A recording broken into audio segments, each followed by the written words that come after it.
Hello friends. तर आज सकाळी सकाळी वातावरण जास्त खूप पाऊस होता. आज लय जोरात पाऊस आहे. रात्रपासून पाऊस पडत होता. काय आज त्याला आज काय बनवले ओ बाईनेनं, साबुदाणा वडा बनत होते. तो बोलली लवकर जा, ब्रश ब्रश ब्रश ब्रश कर बोलली. फटाफट मी पण ब्रश ब्रश केला आणि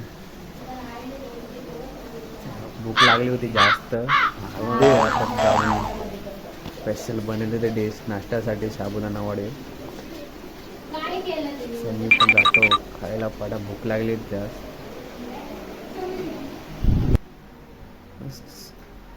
साबुदाणा वड्यासोबत सॉस पण मस्त खायला आणि एकदम खूप चांगलं झालं असतं.